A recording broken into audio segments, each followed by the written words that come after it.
واعترض أيضا الشيطان الصالحين في مقاماتهم ودرجاتهم. فمثلا اعترض أبي هريرة الصحابي الجليل في الصدقات، كان الرسول أمره أن يحرس مال الصدقة، فأتى الشيطان في اليوم الأول وسرق جزء من مال الصدقة فقبض عليه أبي هريرة، ثم بعد ذلك أطلقه. ثم في اليوم الثاني، في اليوم الثالث قال والله لا أتركك حتى أذهب بك إلى رسول الله صلى الله عليه وآله وسلم. فقال له الشيطان هل أعلمك كلمات إذا قلتها إذا أصبحت لا يمسك الشيطان ولا يأتيك، وإذا أمسيت وقلتها لا يمسك الشيطان ولا يأتيك؟ فقال نعم. وكان أبي هريرة مشغوف بالعلم، فعلمه آية الكرسي فأطلقه أبي هريرة. فلما أتى إلى رسول الله صلى الله عليه وسلم قال له الرسول ما فعلت وصاحبك؟ ما فعلت وصاحبك؟ فحدثه أبي هريرة عما دار بينه وبين الشيطان، فقال صدقك وهو كذوب. صدقك يعني هو الشيطان كذوب، لكن صدقك في هذه، صدقك وهو كذوب. وأيضا حصلت له حادثة أخرى إذ ذهب إلى بئر يغترف منه ماء، فرأى رجلا أسود، أمره الرسول أن يغترف ماء من البئر، فرأى رجلا أسود فقال هذا الرجل لأبي هريرة لا تغترف من البئر.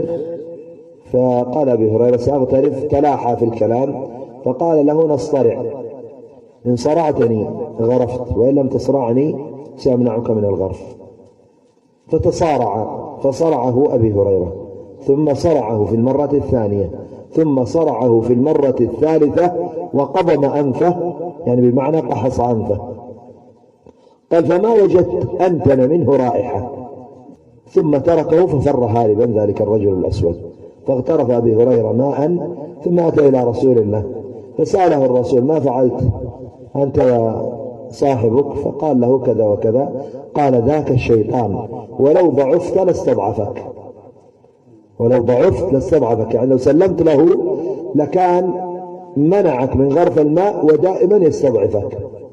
فمعنى ذلك أن الشيطان كلما تطورت عبادات الناس ومقاماتهم وخلواتهم بالله عز وجل يعترضهم الشيطان في صور أكبر من الصور الأولى. الصورة الأولى دائما يعترض الشيطان فيها للإنسان بالوسوسة، وإما ينزغنك من الشيطان نزغ فاستعذ بالله، وسوسة. ثم يتطور به الحال إلى أن يعمل لك بعض الأعمال السحرية والعين وغيرها حسدا منه، ثم بعد ذلك يشاركك في النسيان، يدخل عليك فينسيك، يخلط عليك، ويدخل في حال الغضب الشديد والفرح الشديد. ثم يتطور به الحال حتى يأتيك في صورة بشر، يتصور في صورة بشر ويؤذيك مباشرة، وربما يحاول قتلك أو يحاول حرقك، وربما يقتلك وربما يحرقك. أتى في يوم الهجرة قبل الهجرة في صورة رجل نجدي إلى أهل مكة، وقال لهم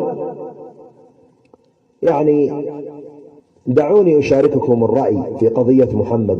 وكان قد اجتمعوا في أمر رسول الله صلى الله عليه وآله وسلم، فكلما قال أحدهم قولا كان الشيطان حريص على أن يقتل رسول الله صلى الله عليه وآله وسلم، حريص على أن يقتل الرسول صلى الله عليه وآله وسلم.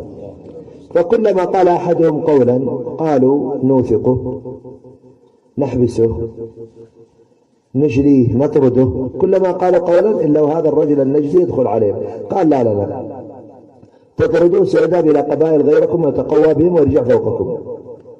قالوا نحبسه، قال لا يزال هناك قوم يحبونه حتى يخرجونه من داخل البيت، وحتى يخرج كلامه من خلف الأبواب.